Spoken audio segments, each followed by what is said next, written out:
Los campos de Yecla, en el altiplano murciano, están salpicados de casas de labor, construidas a lo largo del siglo XIX, que hoy vemos derruidas, desgastadas por el abandono y por el tiempo.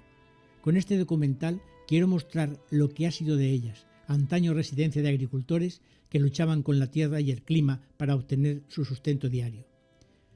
Les mostraré las imágenes que nos van dejando en su lenta agonía entre el abandono y el olvido, y los testimonios de personas que evocan sus experiencias de cuando vivían en ellas. Son recuerdos que causan nostalgia y tristeza. Es ley de vida que conforme pase el tiempo y las generaciones se suceden, el recuerdo se difumina y terminará en el olvido. He querido grabar este documento para que esos recuerdos permanezcan un poco más.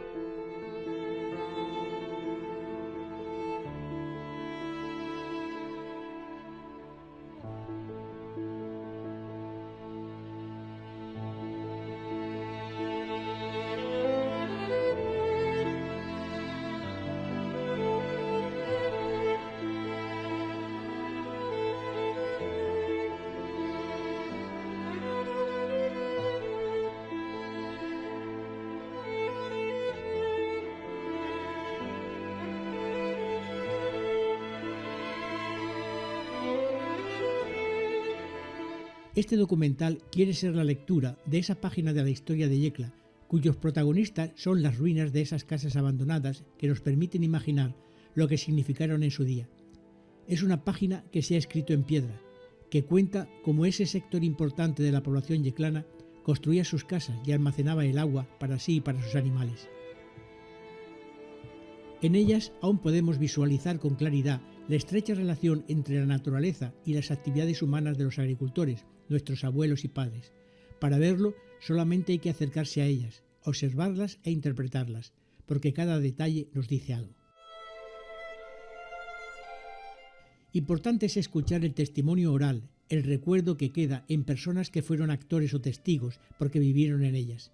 Son personas que, como los árboles, tienen sus raíces vitales en estas casas porque en ellas nacieron, se criaron y trabajaron muy duramente.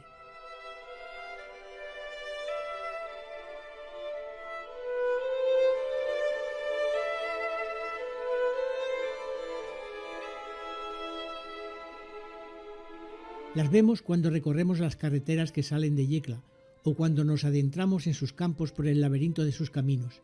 Es entonces cuando nos sobrecoge su presencia, su ruina y su desolación. Porque grandes o pequeñas, hay algo en ellas, enigmático, oculto, misterioso, que nos atrae, llama nuestra atención, evocan momentos pasados, recuerdos que suscitan sensaciones, pensamientos y emociones. Y a muchos les motivaron, bien para fotografiarlas o bien para escribir sobre ellas, describirlas, definirlas de alguna forma. Azorín, que se preguntaba si tenían alma esos muros, esas ventanas, las puertas, también le dedicó muchos párrafos a estas casas. En algunos dice: ya es mediodía, hemos pasado por delante de una casa de labor y nos hemos detenido, y sigue describiéndola. Da igual el nivel de deterioro, porque esas ruinas, los planos, las luces y las sombras que van generando con el paso del tiempo, a veces nos parecen bellas esculturas, y tenemos la sensación de que están ahí, esperándonos, deseando que las fotografiemos para perpetuarse en nuestro recuerdo, permanecer un tiempo más, negándose a asumir su futura realidad, la desaparición definitiva. Cada piedra que cae, cada trozo de muro que se derrumba, crea formas caprichosas que nos impulsan, nos invitan a inmortalizarlas en fotografías. Los fotógrafos buscan en ellas encuadres, composiciones, ángulos, texturas, perfiles, detalles. Imposible sustraerse a la tentación de llevarlas al papel o digitalizarlas, como diríamos hoy. Y así, sin pretenderlo, con sus fotos hacen de la ruina belleza, del abandono presencia, del olvido recuerdo. También en estas casas intuimos y valoramos el enorme esfuerzo, las penalidades, los sinsabores, las preocupaciones diarias y quizá también las alegrías que supuso para las familias que las habitaban. Es imposible sustraerse a este hecho, no sentir un poco de nostalgia al contemplarlas, imaginar conversaciones alrededor del fuego de la chimenea en las noches de invierno, o tertulias en los frescos atardeceres del verano yeclano. En las imágenes de estas construcciones, mejor dicho en lo que queda de ellas, hay que destacar esa perfecta adaptación al medio físico, la íntima relación del labrador y el espacio que ocupa, y su conexión con el suelo, el clima y la presencia del agua. Observamos cómo edificaron sus casas con los materiales que les ofrecía la tierra, la piedra, el barro, la madera de los pinos, etc. Por eso vemos cómo las casas se mimetizan con el paisaje, se confunden con el color de la tierra hasta camuflarse con ella. Es como si hubiesen brotado de la misma. En ocasiones, las fachadas están pintadas, adornadas con colores, azules, rojos, ocres, sienas, quizá con la intención de hacerlas más visibles en la lejanía. Otras veces son las puertas y ventanas las que se enmarcan con brencas de fuertes colores para destacarlas del conjunto. También es importante el valor patrimonial de estas ruinas, porque hablan de un trozo de la historia de nuestros antepasados. Estas casas son a la vez el testimonio de un pasado económico basado en una agricultura extensiva y el reflejo de la vida diaria de los campesinos, sus trabajos, sus necesidades, sus valores, sus prioridades, sus preocupaciones, la forma de afrontar las dificultades, de luchar contra el clima y los bajos rendimientos. Dibujar un patrón común entre las viviendas resulta complicado, porque hay muchas diferencias entre unas y otras dependiendo de su vinculación, o bien al sistema de propiedad, o bien si pertenecían a grandes fincas o a pequeños agricultores. También hay diferencias si eran residencias permanentes o únicamente servían como habitación-refugio para las jornadas de mayor actividad en el campo. A estas, en Yecla, se les llama majueleras. ¿Cómo están repartidas estas casas? Las vemos dispersas, alejadas unas de otras o agrupadas en pequeños núcleos. En estos núcleos pueden reunirse unas 10 casas o más, formando lo que llamamos caseríos. Las encontramos por el norte del municipio, por el sur, por el este y el oeste, normalmente a distancias superiores a los 9 kilómetros del núcleo urbano. La otra circunstancia es, naturalmente, el agua. Era preciso recoger y guardar el agua, absolutamente necesaria, bien en aljibes o en pozos cuando era posible. Sus planos más o menos complejos se adaptan a la extensión de la finca, a los tipos de cultivo, a la producción y al ganado.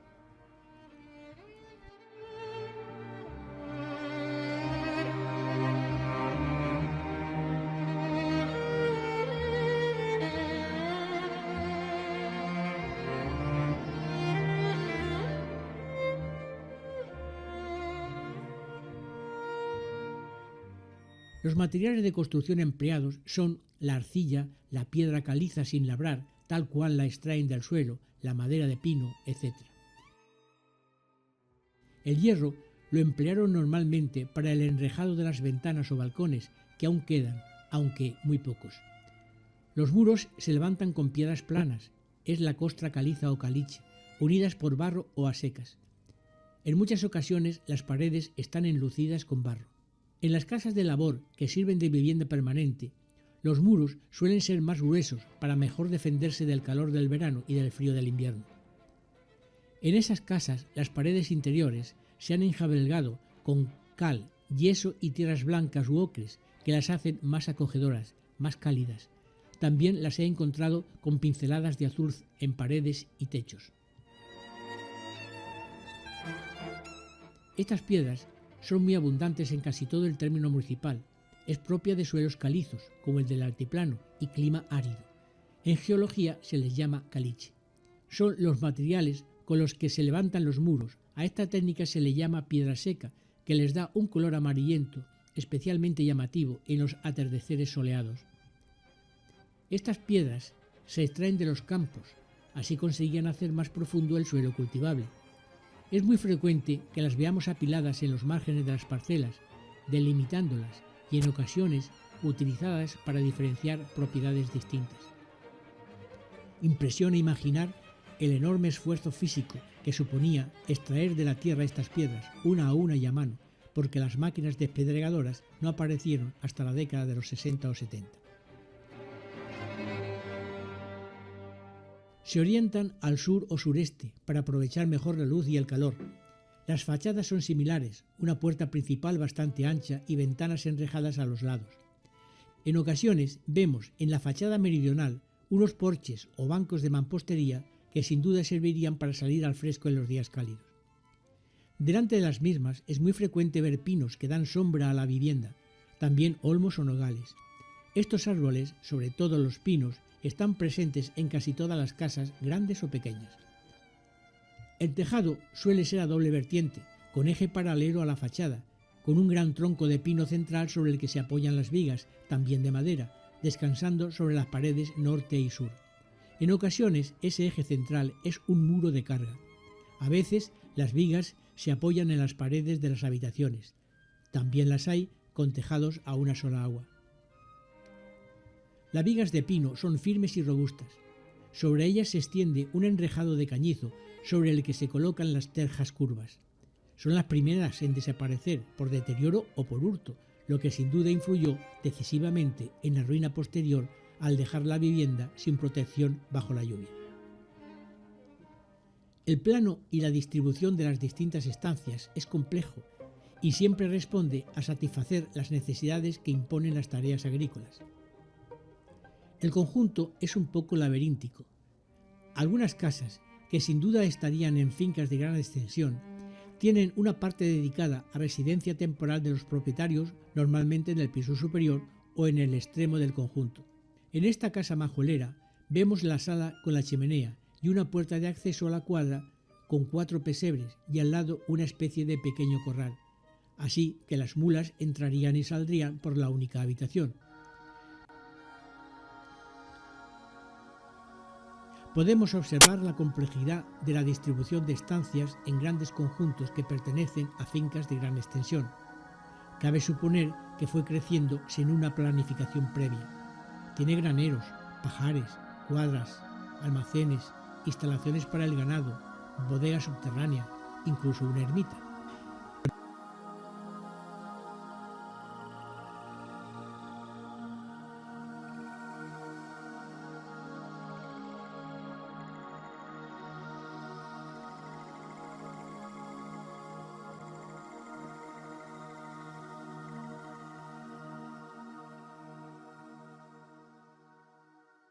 En las viviendas importantes, lo más común es un porche de entrada a cuyos lados se abre una o dos habitaciones que suelen tener ventanas enrejadas a la calle. Pero en la mayoría se entra directamente a la habitación principal que llamamos hogar, que es el núcleo central de la vivienda. En otras ocasiones, un largo pasillo es el que comunica la sala de la chimenea con los patios del fondo. En todas las viviendas destaca una parte de su interior, lo que llamaremos hogar, sin duda el centro de la vida familiar.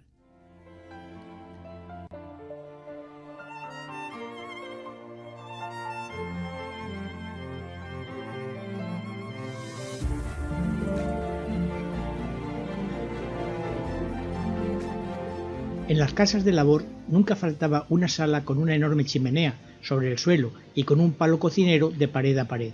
Es el núcleo de la casa, la parte esencial de la misma, el hogar, el centro de la familia. En ella convivían hasta 3 generaciones, abuelos, padres e hijos. Su tamaño y forma varía en función del tipo de casa. En las mansiones señoriales de las grandes fincas eran más sofisticadas. En las casas de labor familiares de menor tamaño y en las semaneras tienen a ambos lados del tiro unos poyos de mampostería que sirven de asiento y también como cama. En el lado de la cabecera hay una especie de almohada también de obra. Sobre ellos se ponía un jergón relleno de paja o borra que hacía de colchón. Se utilizaban sobre todo en los periodos de más faena en el campo. En ocasiones es la única habitación. En las que contaban con habitaciones dormitorio no tenían estos poyos laterales.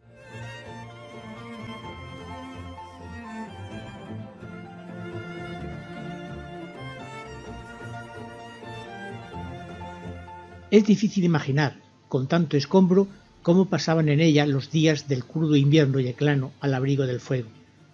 Era el lugar de reunión familiar tras un día de duro trabajo.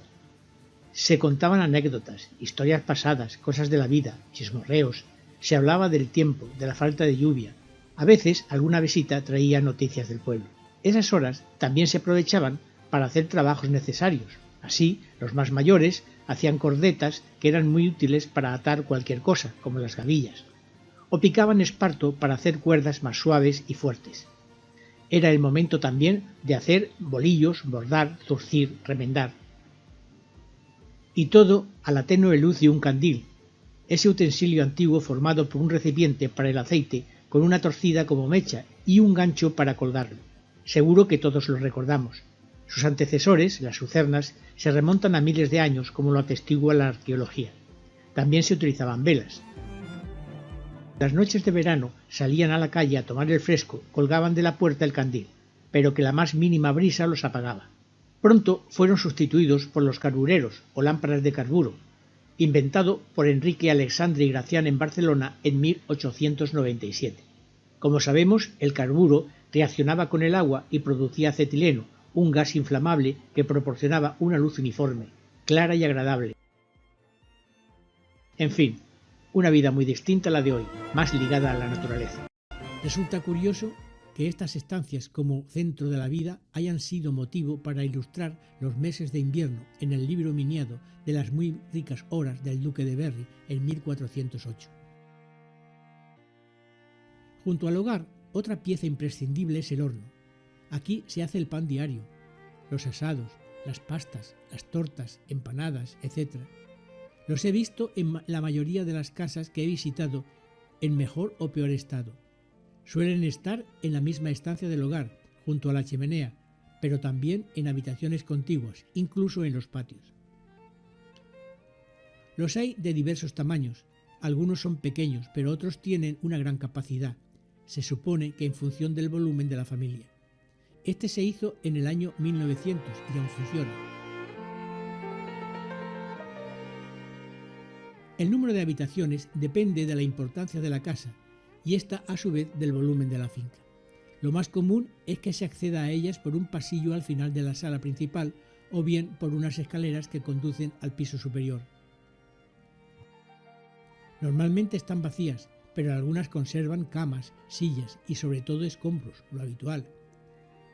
A veces, en alguna de estas habitaciones, nos sorprende una nostálgica ventana que estimula la imaginación. Pensemos por un momento a un joven frente a esta ventana, con la mirada en la lejanía, preguntándose si su futuro estaría en estos campos de ahí afuera, enfrentado a tanto esfuerzo, a tanta soledad, a tanta penuria, al aislamiento. O si, por el contrario, tendría que remontar y buscar nuevos horizontes, otros caminos, otros trabajos en otros lugares. Los patios se abren sobre la pared del fondo y suelen ser amplios. En ellos se encuentran todas las zonas dedicadas a los animales, tanto los de tiro como los de corral.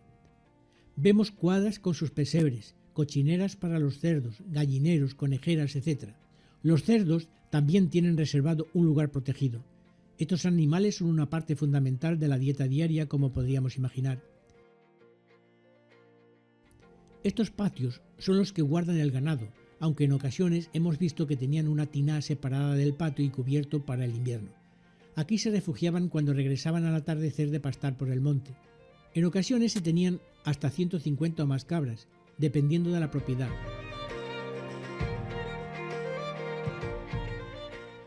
Los animales de tiro son un elemento fundamental en la vida de los campesinos.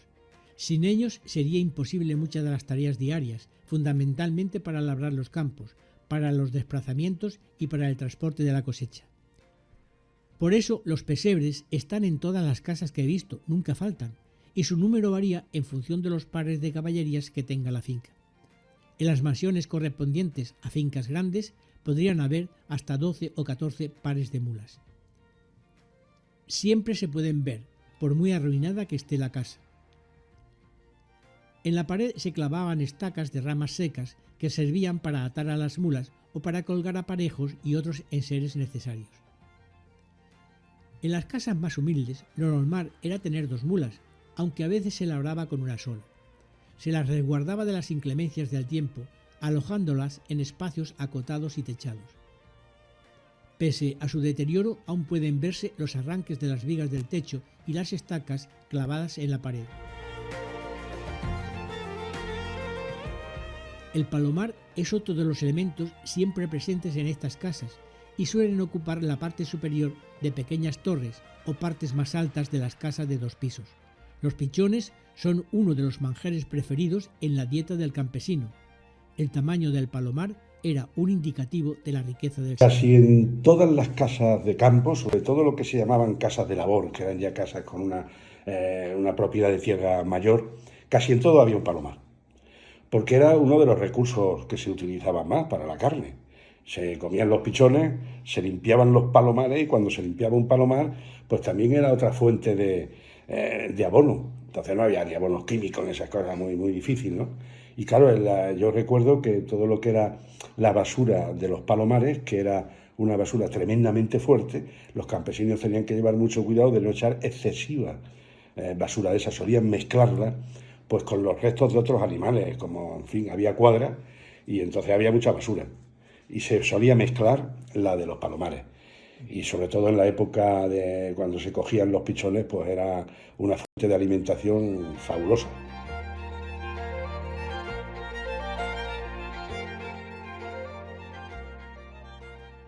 En el perfil de los campos de Yecla es muy frecuente ver la silueta de pozos y aljibes. Constituyen una imagen omnipresente en todo el municipio.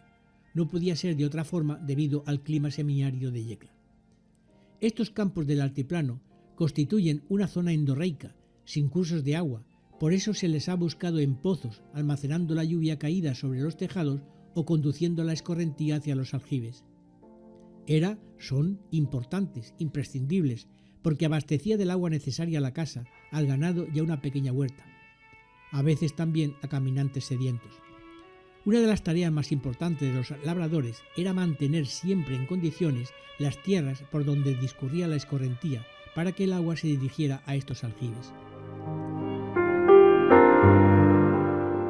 A lo largo de los siglos se han desarrollado una gran variedad de sistemas para proporcionar agua a las regiones áridas y semiáridas, como es el caso de Yecla. Aquí son muy comunes los sistemas de captación de agua que aprovechan la escorrentía para almacenarla en depósitos subterráneos. Se construyen en las laderas de los cerros rocosos y suelos que tienden a ser poco permeables. El agua se recoge en represas y es conducida mediante canales en los que de trecho en trecho se abren pocetas para la decantación del agua, que pierde así parte de la tierra que arrastraba.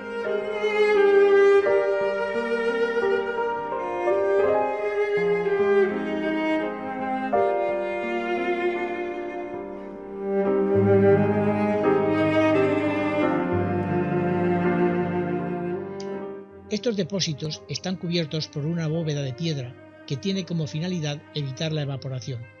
El agua acumulada en el aljibe era principalmente empleada para el consumo animal y a veces también para el humano. El grueso tejado de piedra servía para mantenerla a oscuras y a baja temperatura.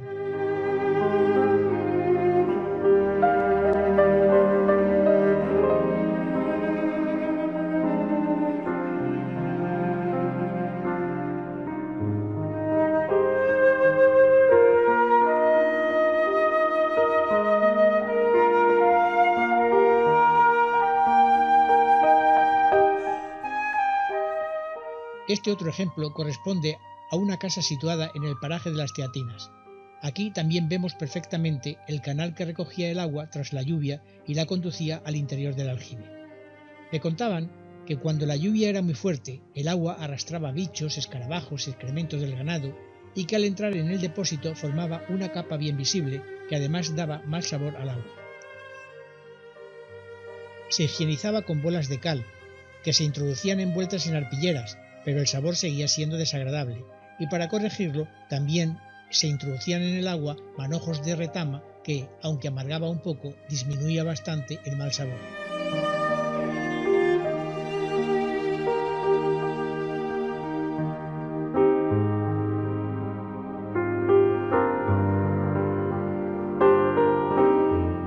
Este otro, cuya capilla carece de puerta, se sitúa en el Cerrico Alto. Se conserva bien el aljibe abovedado y parte de la canalización del agua.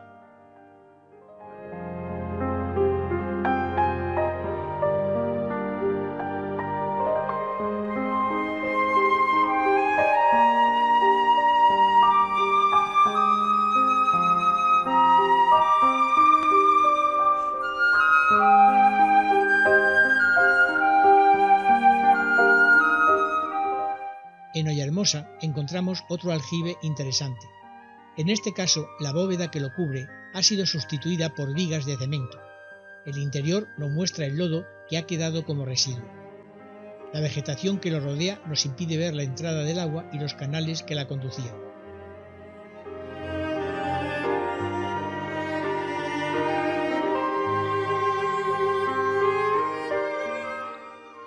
En el paraje de Cerro Alto, junto a una ermita abandonada y algunas casas, encontramos este otro aljibe que nos muestra una construcción interesante con arco de medio punto formado por ladrillos. Ha perdido la cubierta que era plana y a una vertiente, pero como vemos aún contiene agua. Los pozos se ven con frecuencia junto a la casa de labranza o junto a los caminos.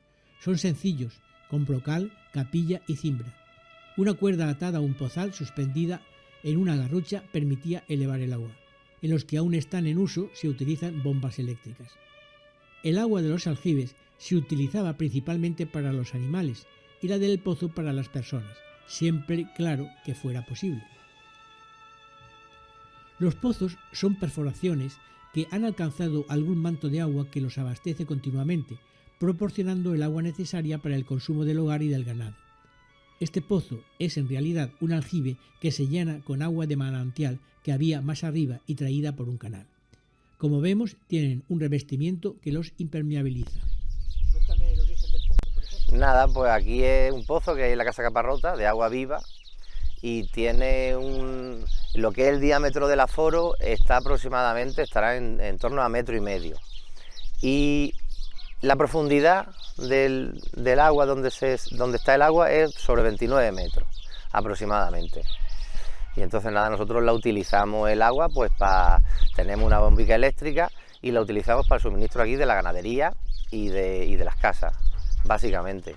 El pozo le das a la bomba y saca sobre 1.000 litros, 1.200 y ya se seca. No, el agua no mana agua, pero no en la suficiente cantidad como para extraer 1 litro por segundo. Y a las 4 horas aproximadamente se recupera. Y este pozo estará hecho, pues no sé, calculo, pero se supone que antes de que se hicieran todas las casas de la Caparrota, pues buscarían el alumbramiento del agua y luego ya se consolidarían las casas de la Casa Caparrota. Una de las imágenes que más me impresionan de estas casas son las puertas. No me he podido resistir a evocarlas.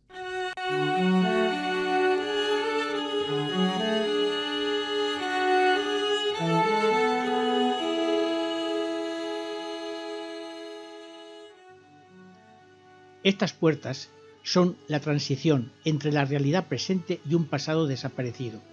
Sugieren historias humanas. Las hay cerradas, entreabiertas, rotas, caídas y muchas ya no están. Muestran sus cicatrices físicas en forma de ricas texturas talladas por el tiempo, que asemejan los profundos surcos que vemos en el rostro de un anciano curtido por la vida. Son puertas que guardan secretos, historias. Hoy, detrás de ellas, solo se siente ausencia, pero invitan a cruzarlas, a pasar el umbral, a adentrarnos en el interior donde podemos ver una silla rota, una alacena vacía, restos de jarros y cazuelas de barro rojizo, un viejo almanaque en la pared que contaba los días pasados.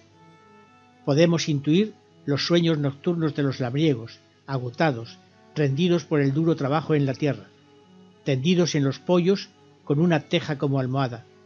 ¿Cómo será el próximo día?, pensarán antes de ser vencidos por el cansancio. Hay puertas desvencijadas, apenas sujetas por unos pernios rotos que aún resisten negándose a caer, aguantan, quieren sostenerse en pie un poco más en un gesto heroico. Abiertas como están, nos descubren lo que queda de una realidad pasada: vigas caídas, paredes rotas, tejas, fragmentos de baldosas de barro, escombros al fin. Otras ya están caídas, inútiles porque nada queda por guardar, descoyuntadas. Nos muestran su osamenta, la que las hacía fuertes y robustas en otros días. Son como guardianes derrotados que han perdido su guerra. Los interiores oscuros, misteriosos, estimulan la imaginación. ¿Qué se oculta en esa oscuridad? ¿Qué historias encierran esas negruras? Nos atraen como a niños temerosos que no se atreven a cruzarlas.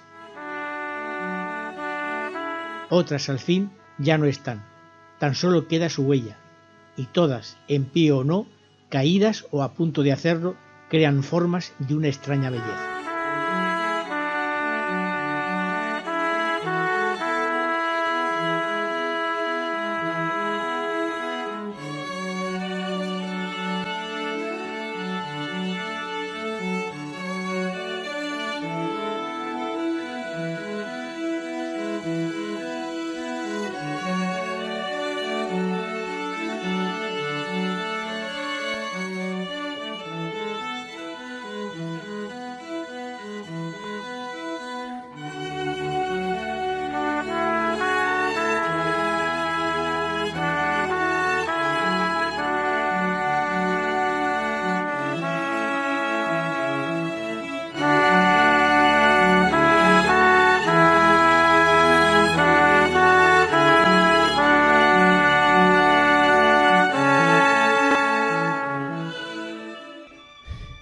La casa majuelera es mucho más pequeña. Se trata de un refugio temporal para la época de cosechas o labores puntuales que requerían días de trabajo. Pero si fuésemos ahí más abajo o nos fuésemos a los Cerrillares, habían 17 casas de ese tipo, porque eran en las tierras, las habían dado en colonos, las daban a colonos. El propietario seguía gestionando la tierra, la plantación la hacía el colono y de cada 6 hilos se llevaba uno de rento. Y entonces sí que tenían derecho a tener la casa, hasta que se perdía la plantación, cuando llegaba un año que ya no le dejaban replantar. Y cuando la plantación se daba por concluida y ya no se renovaba, lo que hacían era que tenían derecho a llevarse las tejas y los palos. Incluso yo las he visto destecharlas para llevarse lo que se consideraba, porque la casa se la habían hecho ellos. Y eso en algunas zonas era muy importante en Yecla, muy importante. A ver, yo he conocido colonos hasta el 75. Si hay algunos, habrán seguido, se seguirán hablando de otra manera, pero los que yo conocí con la casa y eso, hasta el 75. Estas casas se construían cuando se plantaban parcelas de viña que se llamaban majuelos. Tienen una habitación principal con chimenea usada también como dormitorio y otra para guardar animales y aperos. Son muy pequeñas y algunas con una forma muy curiosa. En esta finca, bastante extensa, se ven las sucesivas concesiones separadas por filas de piedras. Estuvieron plantadas de viña, pero estas ya han desaparecido.